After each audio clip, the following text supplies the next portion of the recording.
तो चलिए अब हम चलते हैं प्रैक्टिस सेट 4.4 के क्वेश्चंस में। ठीक है, ये फर्स्ट क्वेश्चन, ये सेकंड क्वेश्चन। ये क्वेश्चन इतना इजी है, हमने आपको परचेस प्राइस पर शेयर एंड सेलिंग प्राइस पर शेयर ये वाला एग्जांपल सबसे पहले बताया था विदाउट जीएसटी, जिसमें जीएसटी नहीं लगता, ब्रोकरेज लगता है। मार्केट वैल्यू के साथ में ब्रोकरेज का ऐड किया जाता है। कब? जब आप परचेस करते हैं, जब आप खरीदते हैं, और जब आप सेल करते हैं, बेचते हैं, तो मार्केट वैल्यू के साथ में ब्रोकरेज का माइनस सब्ट्रैक्शन किया जाता है, और फिर जो प्राइस होता है वो हम हमारे पास में आता है। ठीक है, तो ये चीज हमने आपको बताई थी, दोनों से रिलेटेड सेम क्वेश्चन है। ये एग्जांपल 1, ठीक है, ये आपका परचेस प्राइस और ये सेलिंग प्राइस, इसमें मार्केट वैल्यू प्लस होगा, इसमें मार्केट वैल्यू माइनस होगा। आपको हमने ये जो गिवन और टू फाइंड सब कुछ लिख के दिया है, वो तो आप ही लिख सकते हैं। आप बोलेंगे इसमें कौन सी बड़ी बात है, ये तो हम भी लिख सकते हैं। पता है आप लिख सकते हैं, पता है आप लिख सकते हैं, लेकिन फिर भी हमने यहाँ पर लिखा ताकि आपको चीजें मिल जानी चाहिए। आपको क्या होना चाहिए, देखो पहले क्वेश्चन पढ़ते हैं। Market value of a share is ₹200। ठीक है, एक शेयर की मार्केट वैल्यू कितनी थी? 200, मतलब 200 रुपए में एक शेयर। अगर किसी को 1000 खरीदना तो क्या करेगा? जिसके पास पैसा है, ठीक है, जिसके पास नहीं है वो। If the brokerage rate is 0.3%, broker का जो रेट था वो कितना था? 0.3%। Then find the purchase value of the share. कितना सिंपल, एकदम इजी है। फर्स्ट एग्जांपल आप पलट के देख लो, सेम उतार के यहाँ पे डाल दो, वैल्यू जो है इसकी उसमें सब्स्टिट्यूट कर दो, आ गया आंसर। ठीक है, तो देखो क्या दिया है आपको, मार्केट वैल्यू आपको 200 है, ठीक है, हमने लिख दिया, एंड ब्रोकरेज का रेट इतना है, और find the purchase value of the share. Share का जो है परचेस वैल्यू हमको फाइंड करना है। क्लियर है? तो परचेस वैल्यू ऑफ शेयर हमको याद फाइंड करने के लिए हमारा फॉर्मूला क्या है? मार्केट वैल्यू प्लस ब्रोकरेज है। क्यों? जब हम कोई चीज को खरीदते हैं तो हमको पैसा देना पड़ता है ना, तो 200 रुपए तो देना पड़ेगा। 200 रुपए का एक शेयर, अगर एक ही शेयर, चलो एक ही शेयर लेते हैं, एक शेयर खरीदोगे आपको 200 रुपए तो देना पड़ेगा, प्लस ब्रोकरेज भी तो देना पड़ेगा। ब्रोकरेज, जो पैसा ब्रोकरेज का निकलेगा वो भी तो आपकी ही जेब से निकलने वाला है कि कोई और लाके देने वाला है। कहीं से निकलेगा तो मतलब पैसा देना पड़ रहा है आपको, तो वो पैसा भी उसमें ऐड होगा। ठीक है, तो आपको वो शेयर, आपको वो जो शेयर है वो 200 रुपए में नहीं पड़ेगा, थोड़ा ज्यादा में पड़ेगा। थोड़ा ज्यादा में इन द सेंस ब्रोकरेज का जो रेट है ना, जो इसका अमाउंट निकल के आएगा। ब्रोकरेज रेट कैसे निकालते पता है आपको, है ना? तो अच्छा, ब्रोकरेज का जो रेट है ना वो यहाँ पर हम अलग से निकाल के बताएंगे, और यहाँ पर उसी फॉर्मूले में निकाल के बताएंगे। ठीक है, तो दोनों भी ट्रिक आपको बताएंगे, दोनों भी सही है, दोनों भी इजी है, और दोनों में भी आपको सेम मार्क्स मिलेंगे। क्लियर है? तो आपको जो इजी रहेगा डिपेंड आप पे करते हैं कि आपको करना क्या है। यहाँ पर हम पहले ब्रोकरेज अलग से निकाल के बताते हैं। आपको क्या है? मार्केट वैल्यू प्लस ब्रोकरेज करना है, लेकिन अभी तो ब्रोकरेज रेट में आपको अमाउंट चाहिए, परसेंट में कोई पैसा देने वाले हो आप नहीं, अमाउंट चाहिए। तो ब्रोकरेज रेट, आपको ब्रोकरेज निकालना है, तो क्या निकालेंगे? Rate of brokerage multiply by market value. Okay, तो करेंगे, चलो। तो सबसे पहले हम क्या फाइंड करेंगे? ब्रोकरेज इज इक्वल टू, थोड़ा ऊपर से लेते हैं स्पेस की प्रॉब्लम। ठीक है, ब्रोकरेज इज इक्वल टू क्या होता है? रेट ऑफ ब्रोकरेज, ठीक है, रेट ऑफ ब्रोकरेज ऑफ किसमें ये किसमें काउंट होता है? हमेशा MV, मार्केट वैल्यू, हमेशा मार्केट वैल्यू पे काउंट होता है। Rate of brokerage of market value. ठीक है, तो रेट ऑफ ब्रोकरेज आपका कितना हो गया? 0.3% है, and multiply by market value आपकी 200 है। ओके, इज इक्वल टू 0.3% को ऐसे लिखोगे आप, देन मल्टीप्लाई बाय 200, तो क्या होगा? कट गया। कितना आएगा आपका? 3 2 6। क्या है आपका आंसर? 3 2 6। अब ये जो डेसिमल है वो भी लगेगा, और ये 0, मतलब ₹0.6। ये क्या निकला आपका?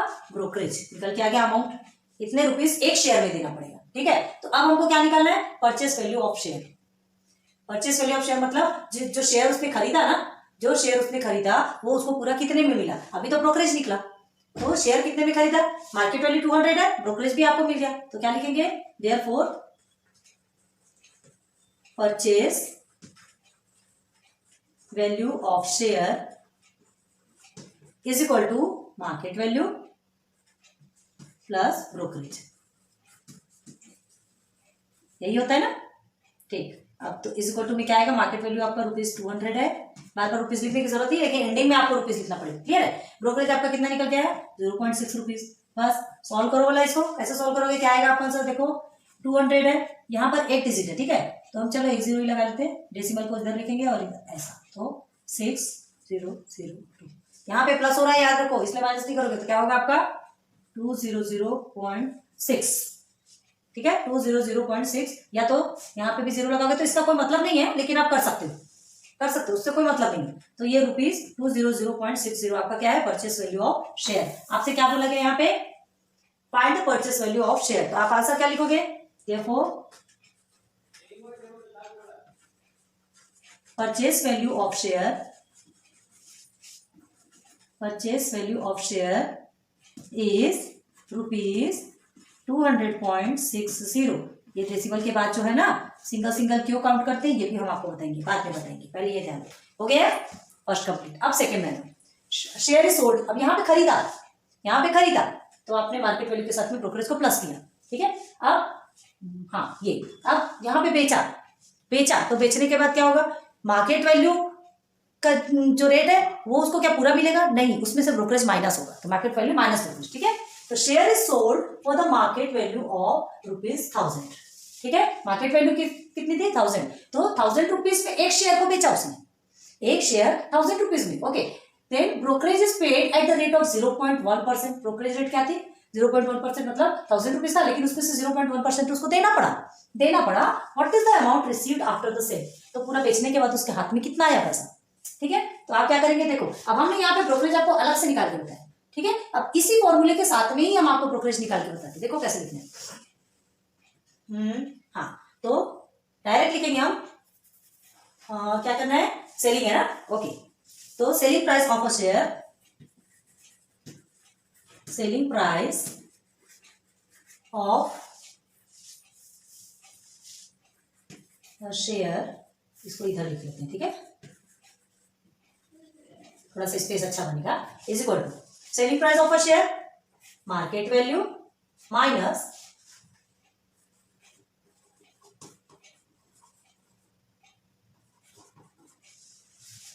माइनस ब्रोकरेज, ठीक। अब अभी आपका ब्रोकरेज किसमें है, परसेंट में, तो देखो कैसे लिखना है, is equal to market value कितना है, 1000 रुपीज है आपका, माइनस ब्रोकरेज कितना है, 0.1 ऑफ मार्केट वैल्यू, ऐसा लिखेंगे, 0.1 रुपीज ऑफ मार्केट वैल्यू, ठीक है। 0.1 रुपीज ऑफ किसका, मार्केट वैल्यू, मार्केट वैल्यू का 0.1 रुपीज किसका है, ये ब्रोकरेज है, मार्केट वैल्यू से 0.1 रुपीज आपका निकलेगा। तो देखो कैसे निकलता है, यहाँ माइनस हो रहा है ना, तो ये मार्केट वैल्यू तो आपका अभी फिलहाल एज इट इज रहेगा, माइनस 0.1, ये ऑफ का मतलब मल्टीप्लाई होता है, और ये मार्केट वैल्यू कितना होता है, सॉरी 0.1% है, सॉरी हमने परसेंट नहीं बनाया, और ये 0.1 है, परसेंट का 100 हो गया। अब ये मार्केट वैल्यू आपका कितना है, 1000 है, आया समझ में। देखो यहाँ पर सेम आया वो प्रोसीजर, देखो 0.3% ऑफ मार्केट वैल्यू लिया था हमने, हमने इसको एक साथ यहीं पे बना दिया, तो 0.3% ऑफ 200, ये आप इस तरह से बनाए, और ये देखो सेम आया कि नहीं आया, बस अब इसको कट करना है, अभी इसको एज इट इज रहने दो,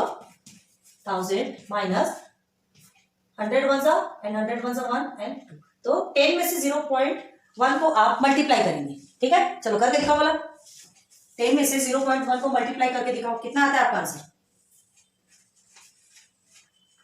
आया कि नहीं भाई, 10 में से करेंगे तो 1.0, तो ऐसे किस तरह से आंसर आएगा, देखो आएगा, तो ये इसका तो कोई मतलब नहीं है, इसका भी कोई मतलब नहीं, मतलब आपका आंसर कितना आ गया, 1 रुपीज, ठीक है, 1 रुपीज आ गया। अब आपको क्या करना है, इसके साथ में माइनस कर देना है, तो माइनस आ गया 999, ये आपका रुपीज, तो सेलिंग प्राइस ऑफ शेयर क्या निकल गया, 999 रुपीज, क्लियर, मतलब 1000 रुपीज है, 1000 रुपीज आपका मार्केट वैल्यू है, लेकिन उसमें हमको ब्रोकरेज 0.1% ब्रोकरेज हमको क्या करना पड़ेगा, देना ही पड़ेगा, तो उसमें से 1000 रुपीज में से 0.1% या तो फिर 1 रुपीज जो है माइनस हो जाएगा, तो हमारे हाथ में कितना आएगा, 999 रुपीज।